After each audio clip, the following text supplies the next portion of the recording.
This will be my last video on YouTube. I have for some time now become very weary of the debate, and I feel it's time to call it a day. However, this channel will continue and will be maintained by others. To my Muslim friends I say, Lakum dinukum waliya din, or rather, waliya la din. I will, however, try to briefly answer the question I get asked most often. Why did you leave Islam? It wasn't one particular issue or argument that led me to lose my faith, though there were many that had a powerful effect. Nor was it that I discovered anything new about Islam that I didn't already know. It was basically because of a change in perspective. I started to take a much more critical look at Islam.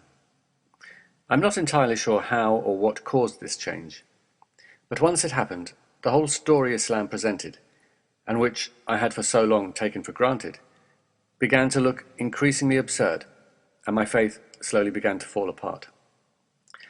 The whole idea that God's ultimate aim for mankind is that they pick the correct, unfounded, dubious, and unsupported ancient claim, so he can eternally reward or roast them, who could easily provide undeniable and irrefutable evidence of his existence, and of what religion is true, but instead keeps himself hidden and ensures there is plenty of reasonable doubt, then makes the punishment for disbelief so obscenely excessive and cruel.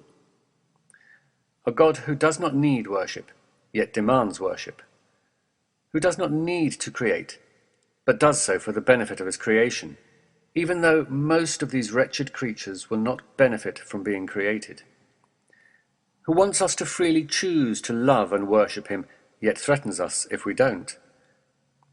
A parochial God who ignores most of the world in favor of a small area of desert, who did his best stuff 2,000 years ago, then took early retirement 1,400 years ago, who sent 3 crucial books but allowed the first 2 to be terribly corrupted before deciding he'll protect the third one, which of course he could have done from the start, avoiding massive schisms and lots of people having to be boiled, roasted, barbecued, and various other delightful recipes from his cookbook, who will make his messages so ambiguous, misunderstood, and easily misinterpreted that people will forever be arguing and killing each other over it, who will make the descriptions in his book, like Adam and Eve, look as if they contradict the scientific evidence, whose test basically involves killing, starving, maiming, and afflicting these poor creatures with disease, disaster, and congenital defects, then punishes them if they lose faith in him, who will allow the fundamental criteria for success or failure in this test to largely rest upon where or to whom you are born. But without doubt, the crushing blow to my faith was hell.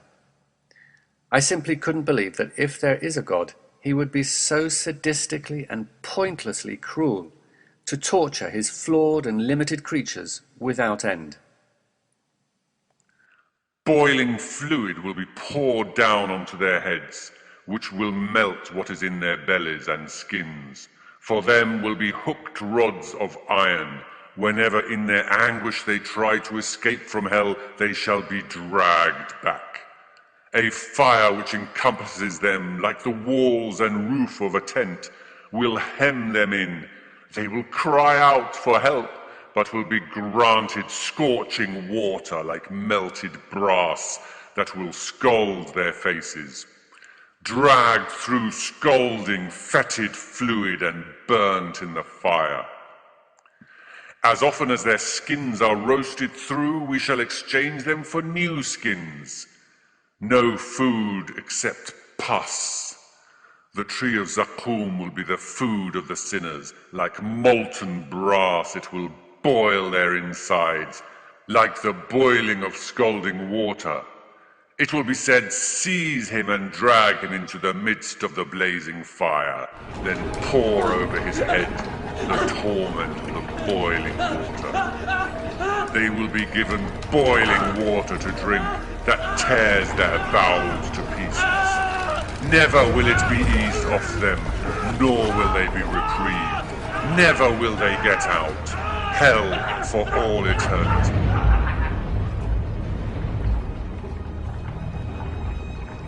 To call a God who does this merciful is ridiculous beyond words.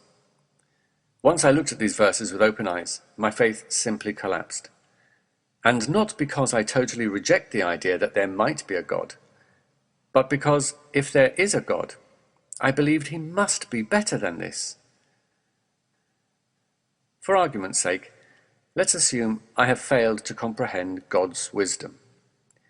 Then God can, of course, eternally roast my skin off, boil my brains, and melt my face over and over again for mistakenly thinking he would be better than this. But let us also, for argument's sake, assume that it is you who are wrong, and if there is a God, he has nothing to do with the descriptions in the Quran or the Bible for that matter. Then who is really insulting him? Is it I who believes God could not be a sadistic monster? Or is it you who believes he is?